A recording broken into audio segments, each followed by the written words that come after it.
小战士只是无意间打了个敬礼，就让美军狙击手发现来人的身份不简单。志愿军拼死才夺回的阵地，不远处的死人堆里竟然还藏着一个狙击手。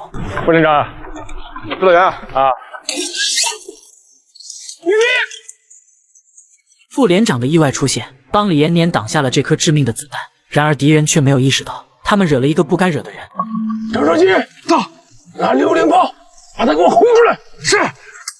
在迫击炮的轰炸下，美军狙击手转身就跑，却被赶来的志愿军当场击毙。眼看朝夕相伴的战友死在自己面前，李延年的眼中满是泪水。但熟悉他的人都知道，敌人接下来不会有好日子过了。1952年开城谈判破裂，我军与敌人展开了寸土必争的阵地战。李延年奉命坚守346.6高地，该高地贯通铁路和公路交通线，具有非常重要的战略位置，故而成为兵家必争之地。为此，美军不惜动用了3个团发动进攻，其中还有一个炮兵团。而我方的驻军却仅仅只有1个连，在装备和兵力都严重落后的情况下，志愿军不仅守住了阵地，甚至还击毙敌军近1000人。只因我军有一个优秀的指挥官，在扛下了敌人的5次进攻后，志愿军终于争取到一点喘息的机会。李延年告诉连里的文书小王，一定要把每个人的战场表现记录下来，尤其是那些牺牲的烈士，以便后人知晓他们的事迹。连队里有个不成文的规定，连长打完了排长顶上，排长打完了班长顶上。一场战斗下来，几乎所有人都官升一级，但也意味着离牺牲更近了一步。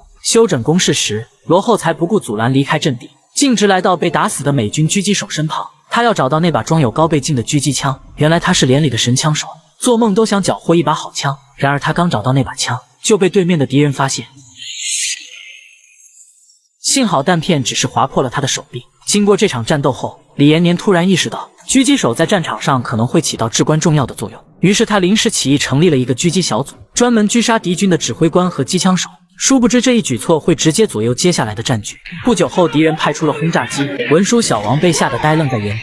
好在李延年及时发现，将他救下来。可记录战场的笔记本却意外丢失，如果找不回来，那么所有烈士的英勇事迹都将长埋地下。小王不顾危险冲了出去，可笔记本虽然找到了，他的裤子却湿了一大片。轰炸结束后，李延年第一个发现了他的窘况。我可是把美国佬劈了！小王的脸上有些挂不住，他以为自己文能提笔安天下，武能上马定乾坤，却没想到被几颗炮弹吓尿了裤子。李延年安慰他不要放在心上，毕竟这是他第一次上战场。这时通讯员发现步话机被炸坏了，这将意味着他们再也无法与指挥部取得联系，更无法呼叫后方的炮火支援。与此同时，敌人再次摸了上来，很快战斗打响。可失去炮火支援后，志愿军的处境愈发艰难。关键时刻，狙击小组发挥了重要作用。他们专打敌军机枪手和指挥官，犹如一把出鞘的利剑，有效破坏了敌人的进攻节奏，给敌人造成了巨大的心理压力。文书小王也一改之前的懦弱，在本次战斗中表现得异常英勇。很快敌人被打退，所有人都欢呼雀跃。李延年更是专门表扬了狙击小组，他让小王把狙击小组的功绩记录下来，回去一定要给他们请功。能上你这个本子可不简单，你给我也记上呗。放心，我都记着了。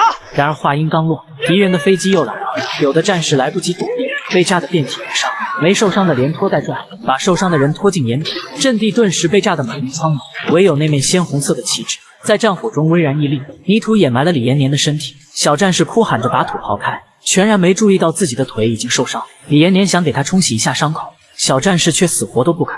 这水是留给你喝的，我腿没事，我找回收员包扎一下。敌军每发动一次炮击，都会给志愿军造成1半以上的伤亡。如果照这样下去，用不了多久，他们就有可能全军覆没，更别说完成上级布置的坚守到明天晚上的任务了。李延年灵机一动，想到一个好办法。2号阵地和3号阵地之间有一个雨猎沟，美军从来没有炮击过那里。李延年准备带战士们潜伏到雨猎沟，伪造我军全军覆没的假象，故意将阵地拱手让给敌人，然后5点整再向指挥部请求炮火支援，用炮火覆盖346.6高地，将登上我方阵地的敌军全部消灭。这个计划听起来天衣无缝，可连里的步话机却被炸坏了，根本无法联系到指挥部。无奈之下，李延年只好让4号员跑步回去送信。可回去的路不仅遥远，而且危险重重。但为了不耽误时间，4号员只能拼命地往回跑。他边跑边唱军歌。然而更棘手的是，回去的路上有一段美军的炮火伏击区，要想安全通过，简直难如登天。此时李延年开始布置作战计划。为了迷惑敌人，他故意在阵地上留下2个战士，等敌人炮击结束后必定会发起冲锋，这2个战士则负责演戏阻击敌人，等敌人靠近后就立刻撤退。很快敌人再次发起进攻，李延年带着战士们提前藏进了雨猎沟，2个战士打几枪就换个位置，伪造我军兵力不足负隅顽抗的假象。等敌人摸上来后，两个战士果断撤出了阵地。不久后，敌军已经完全占领阵地，而另一边4号员却还没通过炮火封锁区。但为了及时将情报传递回去，他只能顶着炮火向前冲，却意外被炮弹击中。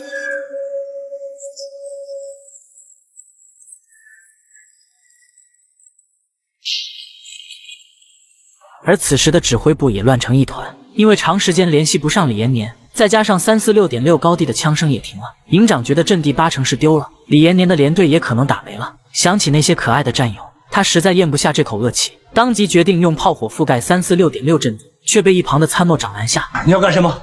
干什么？我要让他及时付出代价！我要让炮兵集中所有的火力，把那个山头给我翻3遍，给咱们3营报仇！连长，才过了10几分钟，情况不明，也许还有我们的人呢！我不相信李延年就这么完了，不会只打3次进攻就把全军覆没的！我命令你放手！营长，我求求你，再等一等，哪怕就几分钟，不能等啊！你这是给谁求情？起义是吗？再等下去，他们大部队就撤了，这是规律，你不知道啊！就在两人争执不下的时候，远处却突然传来一阵号声，而吹响号子的正是4号员。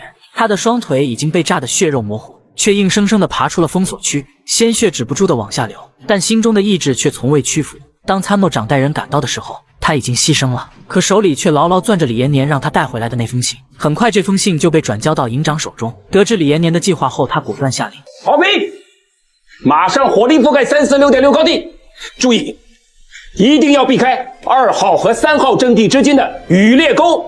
此时，美国佬还沉浸在胜利的喜悦中，殊不知东风快递已然升空，随后便带着怒火倾泻而下。这群倒霉的美国人还不知道，营长已经下定决心要将阵地的土翻3遍，以解心头之恨。炮击停止后，李延年带队发起冲锋，只用了一袋烟的功夫，就把阵地上的敌人消灭殆尽。然而等到晚上的时候，李延年却发现敌军似乎准备搞点大动作。